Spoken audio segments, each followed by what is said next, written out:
To the premiere edition of the Inside Story of Wrestling. Damian Nelson sitting alongside David Hero. And David, yet another new show in our arsenal. Yes, we have a hell of an arsenal, don't we? We have a heck of an arsenal. And what is this show? What is Inside? You know, for a long time, we have had the opportunity to bring you interviews, conversations with so many of wrestling's big stars. And now we want to sort of encapsulate those conversations and make sure that you are getting really, well, not dirt, not scoops, but the real inside story from the people who lived it. We know in this world of professional wrestling, especially in the internet world of professional wrestling, there's a lot of speculation. There's a lot of, but he said, she said, they said, he said, I was there, I wasn't there. And, well, let's just always go to the source. It's always easier that way. Is it? Always easier, yes. So thank you for joining us. Isn't that like the buzzword, fact-checking? Isn't that the gimmick? I can't get into that. It's going to set me on a tear I don't want to be set on. We are live on Fight TV. That's F-I-T-E, Fight. So thank you for joining us there. We're also live across our social media channels here on Thursday, April 2nd, David Hero. Well, Happy April. You made it through yesterday. Your shenanigans on PrimeTime for April Fools were shenanigans, but that's just how you are. But that's what it is. Well, folks, we couldn't think of a better guest to launch this show with than a legend in the wrestling business and a man who has a lot to say. And we've had him on this program many a time before, and pleased to have him on again. And let's not forget, he's also a member of the PWR Hall of Fame. Absolutely. From WrestleMania in New York. Inducted in New York as part of WrestleMania 29, I believe it was. And without further ado, let's get right to it. Ladies and gentlemen, joining us live right now via Skype from Minneapolis, Minnesota, please welcome Barry Darsow, formerly known as many people, but most importantly, or most prominently, one half of Demolition Smash. Barry, how are you? Damian, Dave, I love you guys, first of all. I'm doing really good. It's good to you guys on Skype. Good to hear from you, too. I appreciate you calling me. Well, thank you. And, you know, we are in unique times right now with the quarantine and with the COVID-19, obviously. Not able to be in the same room at the same time, even though somehow or another I'm able to be in this bunker with him, David, on a regular basis. But because I'm clean. What a guy to be stuck in there with, right? Yeah, right. But Barry, give us an update as to how you're handling this quarantine situation. What's going on in your life? We know you've got several different businesses that you're involved in and that you run. And what's going on in the world of Darsow? Well, on January 1st, me and my business partner, we sold the company, and doing very well. And I'm going into the office 3-4 days a week. And in fact, starting next week, I probably won't be going in there anymore. Really? They're doing really well. And right now, they're selling a lot of nitro gloves and a lot of masks for the virus. And, so they're still in business, but having a really hard time getting the products to get them out to the customer. And in fact, Mount Sinai out in New York has been buying quite a few things from them, but just can't keep up with everything that's going on. Yeah. And about 3 weeks ago, I was up in New York for the event and a couple other ones. And then kind of before everything started, the virus started really spreading. And when I got home about 4 or 5 days later, then I heard they shut down towns right in Queens where we're at. Mm-hmm. So I was a little bit worried, wondering if I ended up picking it up. You end up, shaking hands with thousands of fans and hugging them. I'm kind of one of those hugging guys. And I was trying to be careful, but when I got home, then I was a little scared to get out in front of everybody. So I kind of quarantined myself, and me and my wife have kind of stayed away from everybody. And it was hard staying away from Mom. She's 80 now, so I sure didn't want to say anything to her. But I am not getting the virus. It's been over 3 weeks, and we're binge watching all Netflix shows, all that kind of stuff. So, have you watched Tiger King yet? No, I haven't watched Tiger King, but we've been watching the Ozark. We just finished the 3rd season yesterday. Yes, that is a great show. I love it. So I say I'm kind of the luckiest in the world. My son over in Michigan with my 3 grandkids and my daughter-in-law, so I don't go out there to see them, and we were all set to go, and now it's kind of like we better not go for a while. So Yeah. that's Well, my story going on right now. Yeah, and the world is changing around us day by day, and glad to hear that you made it through and have made it through. And what's your favorite thing other than Netflixing and chilling during this quarantine, being stuck in your house? Well, I'll tell you, after selling the company, I started going to the gym again and training, and I've put on probably 34 pounds ever since my new knee. So I was just getting back in shape, and then they closed all the gym. So now me and my wife started the DDP yoga. Oh, awesome. Fantastic. Yeah, we're getting outside walking, starting to bike, and, just trying to stay away from everybody to exercise. And, it's tough for me just to sit and do nothing because I'm used to doing them all the time. Who would have thought Demolition or the Blacktop Bully or Repo Man would be doing yoga? That just blows. Now, I can see it as the hole-in-one guy doing it, but the other character's not a chance. Hey, I tell you, I saw Dallas Page on the road probably 4 years ago when he was just starting this thing, and he says, "Barry, you got to try this." And finally, we're trying it, and we love it. So Yeah, I have to say I'm one of his fans for the yoga. Yeah, it's great. Well, But and also you've got family. The wrestling tree has well, I don't even know what I'm trying to say there, but Dakota Darsow still wrestling in the business. Tell us what's going on in his wrestling career right now. Well, when he was down in Florida and he was going, at Impact Wrestling, that was a few years ago, and he called me up and he says, "Dad, what do I do? I'm get a contract here, and now Hulk's leaving and Eric Bischoff's leaving." I told him, "Get out of wrestling." So he ended up getting out of wrestling and went to Michigan, and he went to the police academy, and he did incredible, and very proud of him. He worked a regular job and went to the academy, and through there now he has a job in the Common Sheriff's Department, and he's a canine officer, and he teaches at the academy now.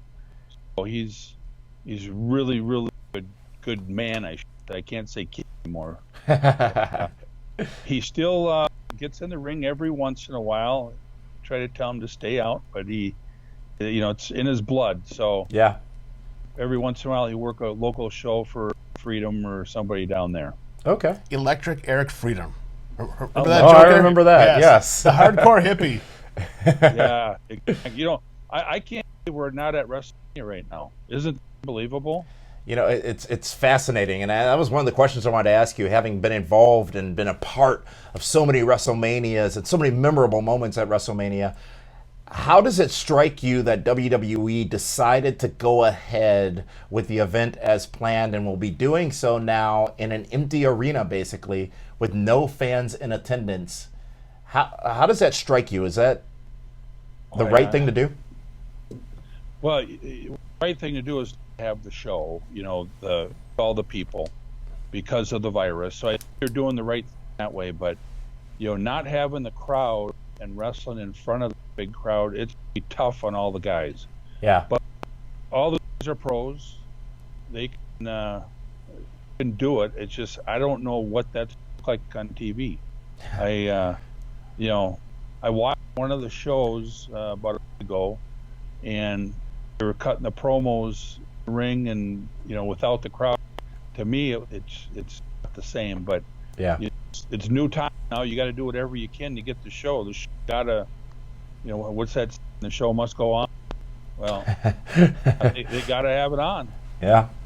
Well, one of the big events that happens in conjunction with WrestleMania weekend is the WWE Hall of Fame, and I know we've talked about this, and you've talked about this in the past, but I want to just ask you direct, flat out, that as just such a major force in professional wrestling and in tag team wrestling as part of Demolition, how is it possible that Axe and Smash are not yet inducted into the WWE Hall of Fame? Well, yeah, I don't know. they're going to pick whoever they think at that time is supposed to go in. Just not the guys yet. So, it'd be great to be in there, and I don't know why, but there's so many tag teams out there that have been good over the years, and they're picking. But Barry, let's be honest. There's never been one that's been the longest reigning tag team champion of all time. Well, there might be a little bit of heat somewhere, right? I don't know. You know what I mean? Let's put all the heat on Bill. Is that fair to say? Well, I've loved everybody in this business, and I know Bill has too. And I don't know who we've really upset. I suppose it has to be. I'm sure that's one of the reasons why we're not in there. But there's so many tag teams, and well, get in, you get in. Well, has the conversation ever even occurred? Has there been inklings of an invite? Have there been feelers put out? Have you heard anything? No. Gene Okerlund, one time, I was out to dinner with him, and he says, "Barry, I've been talking about you." And I says, "Well, it's all talk. That's what it is." Right? Is it fair to say that, Barry, that the last time you were back on WWE TV was when you came back as the Repo Man? Yeah, and I think it was Houston, Texas, I think is where it was. Yes. And it was Battle Royal. Yes, because you were up here for a Blizzard brawl. Didn't bother telling me you were flying straight to Texas after the show. Yeah. Boy, I'll tell you, I missed those Blizzard brawls too. Yes.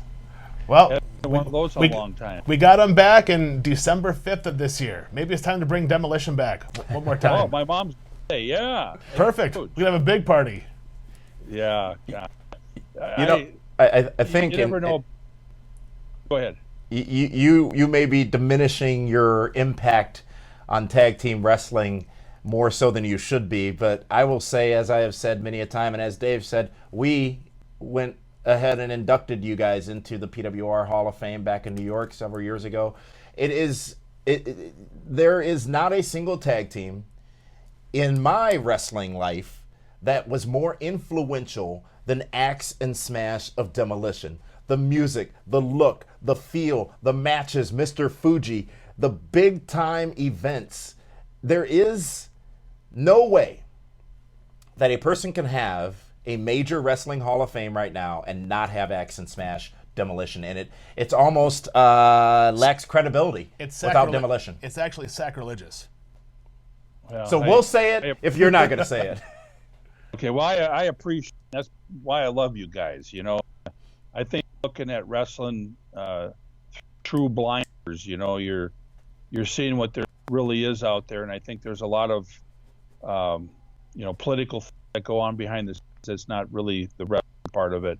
Yeah. And I agree with you guys, but it's not to me or Bill to get into the Hall of Fame, and we would just as soon be in your Hall of Fame.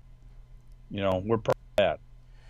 We're talking a lot about Demolition and Demolition Smash, but let's not forget, you've worked with everybody. You've worked with Hulk Hogan, Andre the Giant, the Macho Man, Ric Flair, Mr. Perfect. I mean, the list of Mount Rushmore possibilities. You've worked with everybody under the sun that's ever drawn big money in the world of wrestling.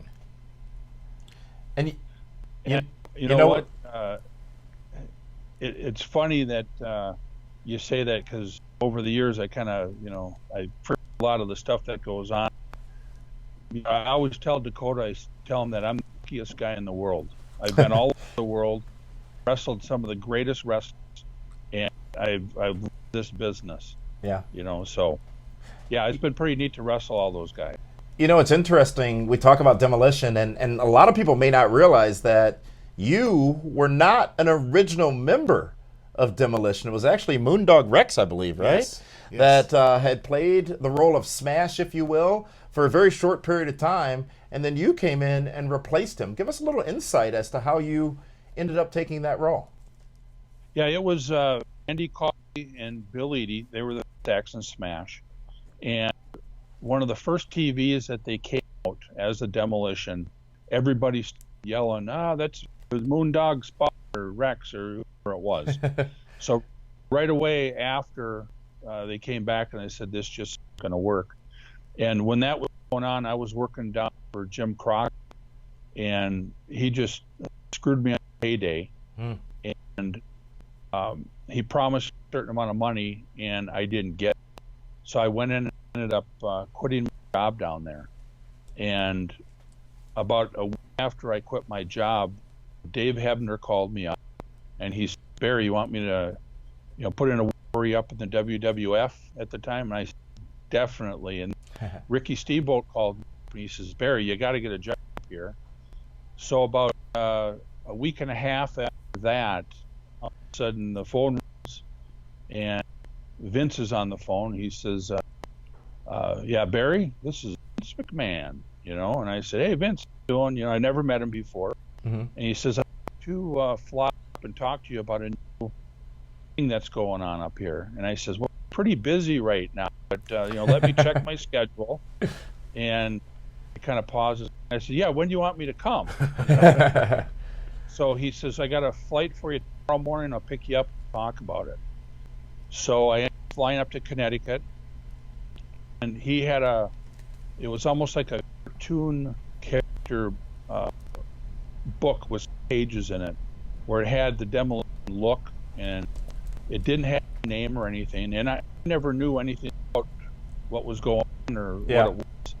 So he kind of explained it to me, and I had to kind of, really kayfabe, couldn't tell anybody about it. I had to sign a contract. And then he said, "Do you know Bill Eady?" I said, "Yeah, I know Bill. I don't know him well, but I know him." And he says, "You would be your partner. Would you be okay with that?" And I said, "Definitely." So I told him that I definitely would like the job, but I need to get about 4 or 5 months off if I could. It was just war from, double shots every weekend and working, 4 or 5 years straight. Yeah. And he says, "Definitely." So not many guys can do that. Not many guys can say, "Hey, Vince, yeah, I want to come in, but I want 4 or 5 months off first." Oh, it just, I was honest with him, because he kind of asked me what I would like, and I told him, I says, "When I come back, I'll be ready to roll." He says, I just need a break. And so he says, "You got it." And at that time, Bill was in Japan, going back and forth again.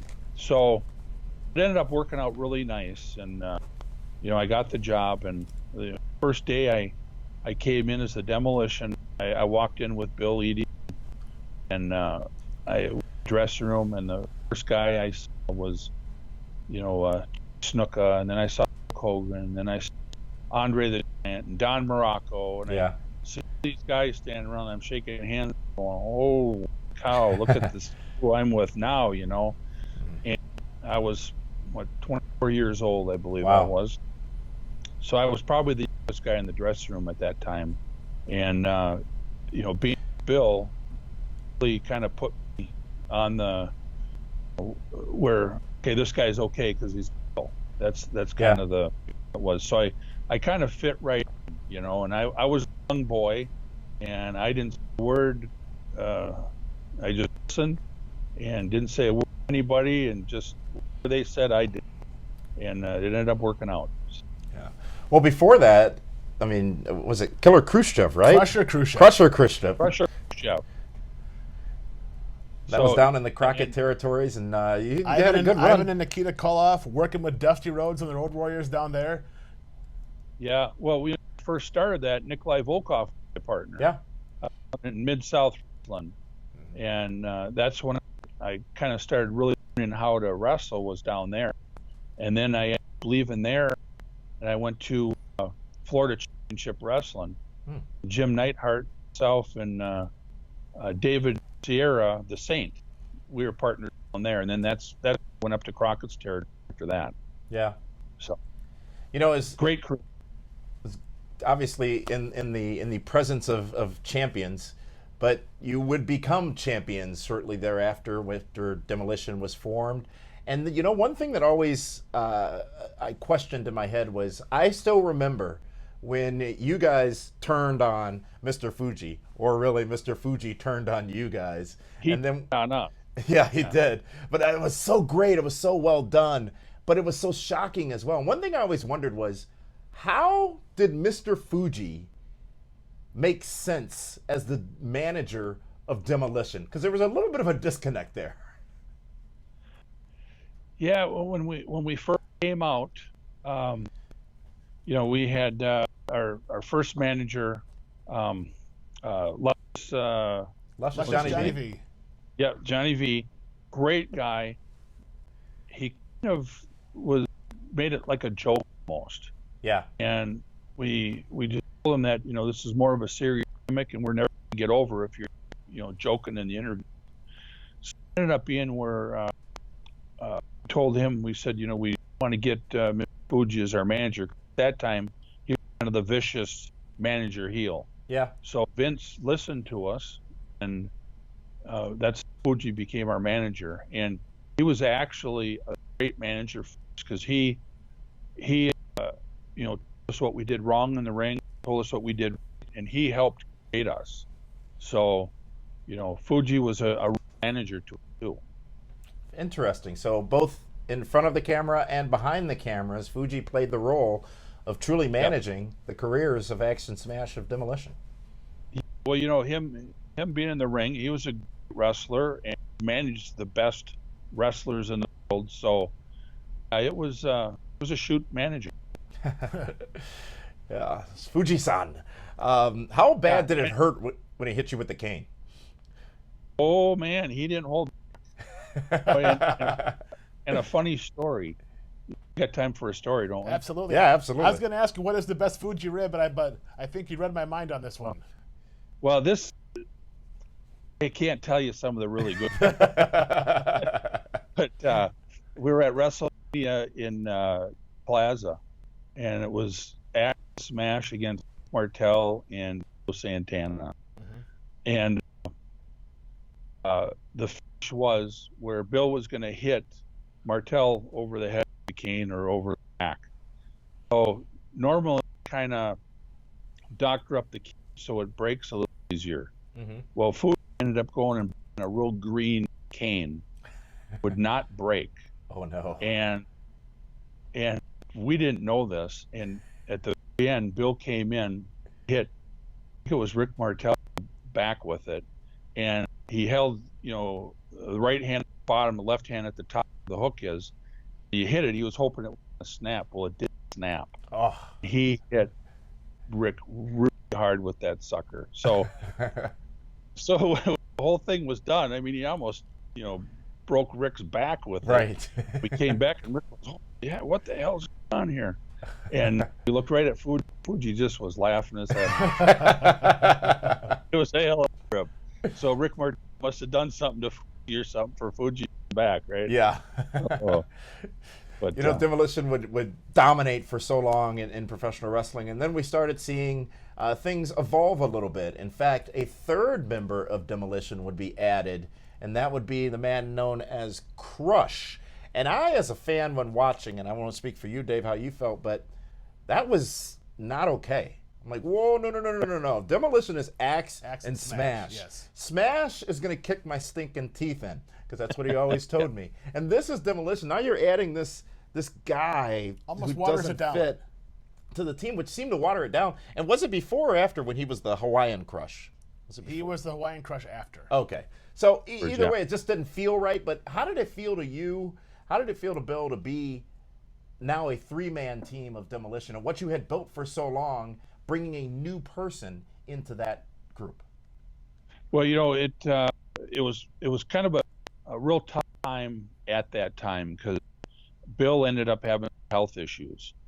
So, we had, they booked these towns, like 6 months ahead of time. So, the Demolition and Smash is way ahead of time, events everywhere.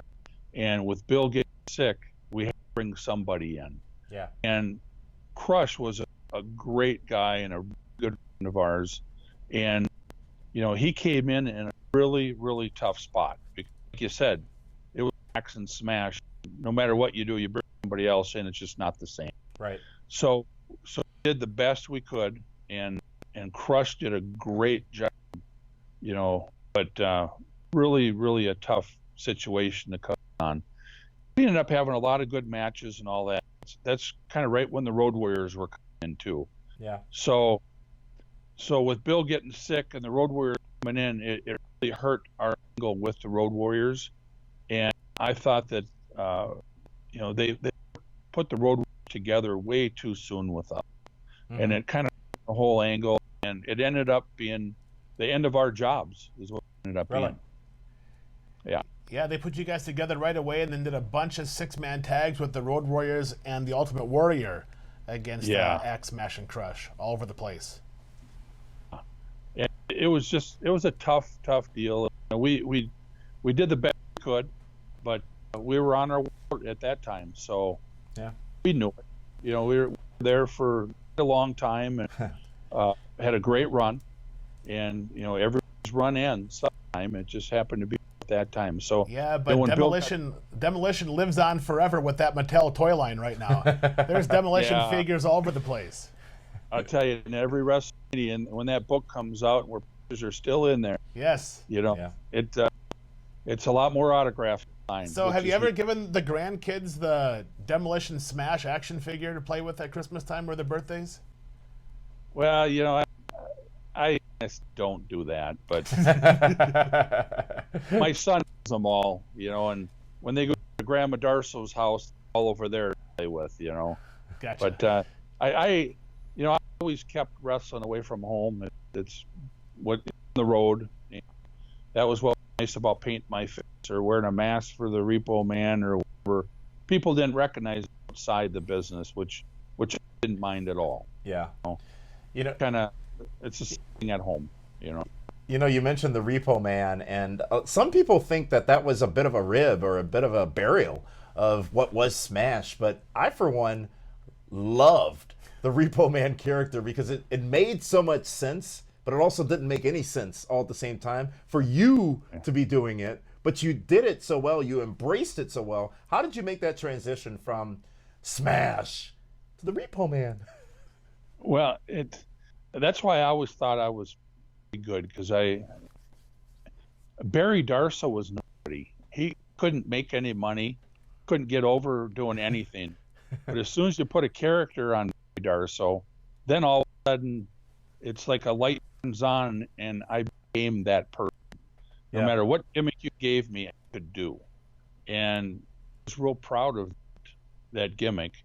I had a great time. I wrestled top guys and I made some great with it.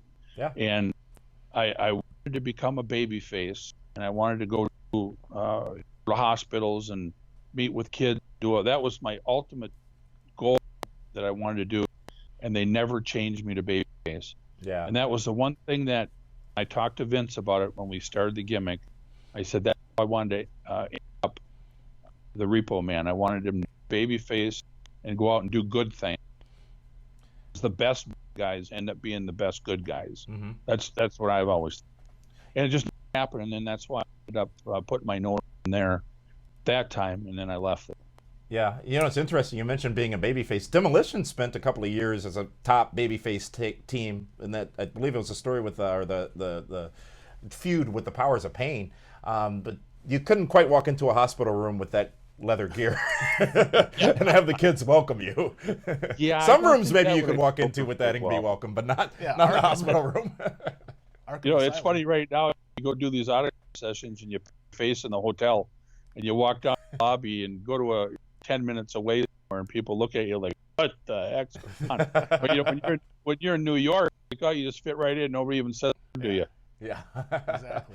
Folks, this is the Pro Wrestling Report. We are live on YouTube, Facebook, Twitter, Twitch, and of course all over the world on Fight TV as well, FITE Fight. We're joined by Barry Darsow. You know him best as one half of Demolition, the man who is in the PWR Hall of Fame, should be in every wrestling Hall of Fame. Absolutely. Thank you for joining us live wherever you are. Thank you, Barry, for joining us. Now, you talk about the Repo Man, but things didn't end there, because you would actually go to WCW for what I believe was the second time, and you were part of one of the more infamous matches that ever happened during WCW in 1995 at Uncensored, when you took on Dustin Rhodes in that what was the match called? The King of the Road match. King of the Road. King of the Road truck match, yeah. You were in the back, literally. You were in a trailer full of hay bales in a semi driving down the road having a wrestling match. And I remember watching it saying, "Sweet baby God, this is painfully bad."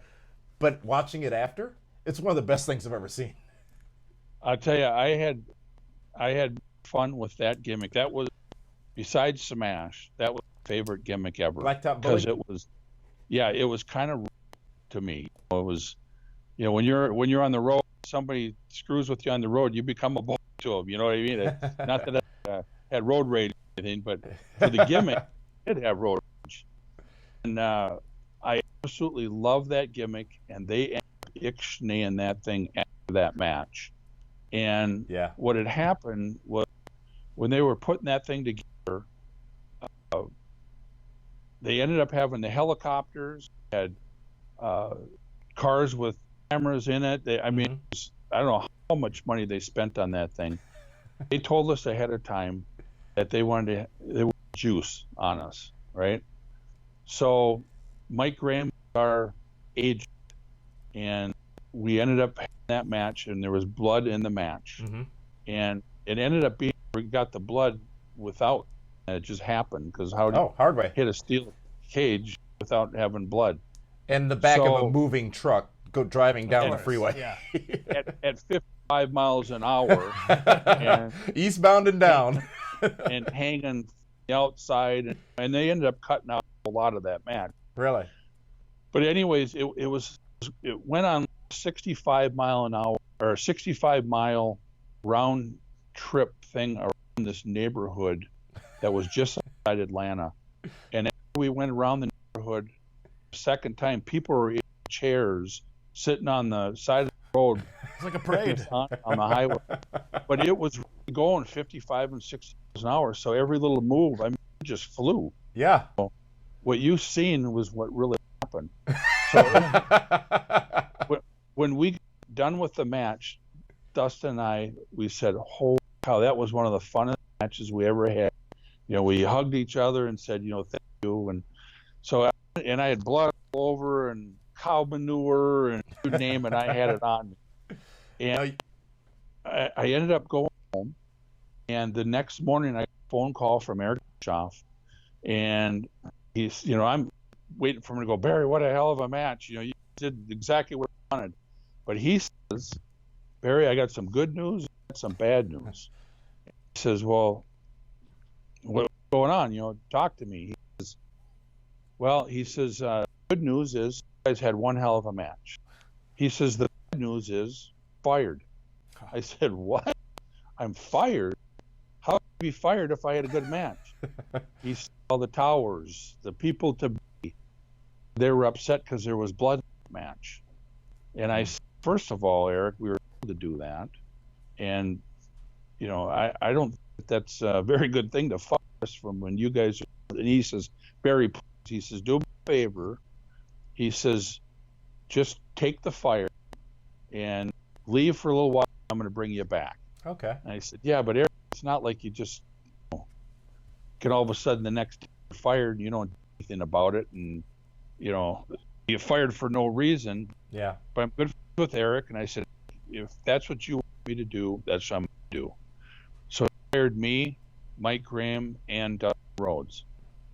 So it ended up being about 3/4 of a year later, he called me. He says, Barry, I want to hire you back. He gave me a really nice contract. I didn't hardly work anymore. So that was the whole Blacktop Bully thing. And it ended way too soon. And I think we could really did some good things with it. Yeah. And then Dustin, of course, went on to go on and become Goldust after that. Yep. So it actually worked out pretty well for him, but it worked out better for him than it did for me. Yeah. So it seems like maybe the secret is everybody should try to have a match in the back of a semi-trailer. But I'll tell you, it was the next day I hurt. I can imagine. It was a tough one. Yeah. So when you went back to WCW after the firing, you came back pretty much at the time of the Monday Night Wars.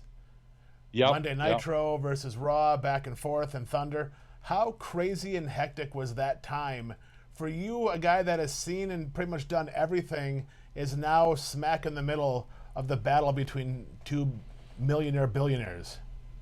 Well, it was kind of terrible for me because I was watching all these other guys, top matches and everything, and then now I'm the middle guy putting everybody over and doing everything, which I didn't mind doing, but for me to only work once a month or once every couple of months, Yeah. it was so hard for me to sit and watch everybody, in the game, and I'm out of the game, and it was well, I ended up quitting wrestling after that because it was just hard to not be involved in anything anymore, and those guys did an incredible job. I mean, Kevin Nash and Scott Hall and Hulk, and I mean, it was unbelievable. The NWO. It's and when you really think reality, who in the world could you bring into that?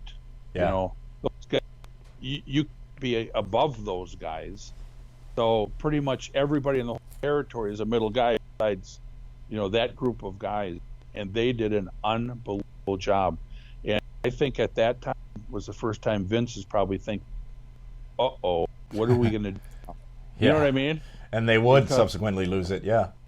Yeah, it was poor, and phenomenal job those guys did. Yeah. Well, Barry, always so great to talk to you and appreciate your insight. I've even learned stuff here today I thought I knew, but I don't know. So, best of luck to you. And well, looks like we just. There he is. He's done. There he's back. Yeah, welcome back. Phone call. Somebody called me.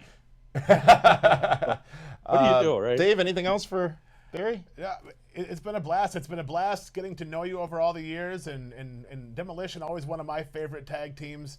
Former GLCW tag team champions. To be fair, they've never even lost the tag titles. So, but yeah, it's always great seeing Barry, and looking forward to getting back together with you down the road, and hopefully when this whole quarantine thing is done, we can all get back together again. Well, I'm finally getting to the point where I'm going to be retired here, so I am definitely making trips, and I want to get in the ring with Cal, and I make sure and tell Cal to take it easy on the old guy here. Absolutely. Cal will love that. Hey, I love you guys, and I miss you guys. I'll get in there and see you. Thank you so much. Always a pleasure to talk to you. And I will say this, when I had the pleasure several years ago of first meeting both you and Bill, I was a little scared, to be honest with you. So, oh my God, it's Demolition. Starstruck and scared because I, again, thought I was going to get my stinking teeth kicked in. But I don't know if there are many people who are just good, great human beings as you and Bill are. And you guys have always been very great to us, and it's always been great to interact with you. And there are not enough nice guys in this business. And thank you for being one of those nice guys. It's really, really, really good. Yeah, thank you, and stay healthy. Do the quarantine, I guess.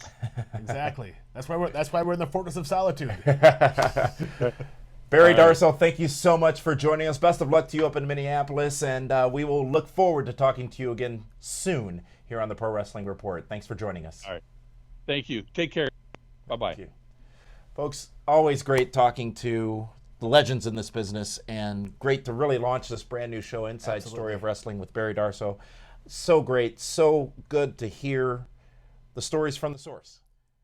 And he's worked with everybody, like legit every top guy in the world of professional wrestling in one character or another.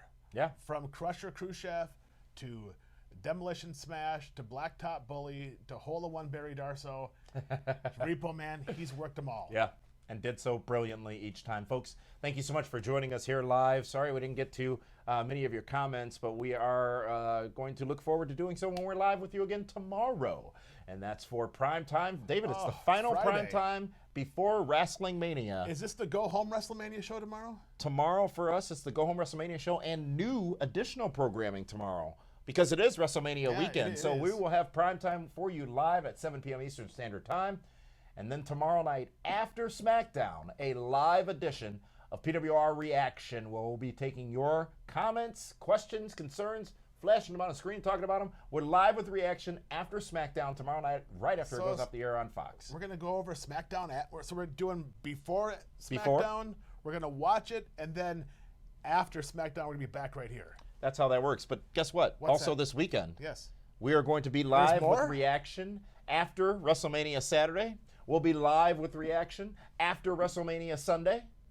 All that on Fight TV. You guys Pro are Wrestling spoiled. Report, PWR 360, covering it all and bringing you, the fans, not only our opinions, but more importantly, your thoughts and your opinions as well. So be sure to tune in to all of our programming. It is our honor and pleasure that you're welcoming us into your homes or into your hands on your devices to watch us in this programming. So thanks again to Barry Darsow. Thank you for joining us. Thank you all for joining us here at Inside Story of Wrestling. David, another scoop, if you will. Sure.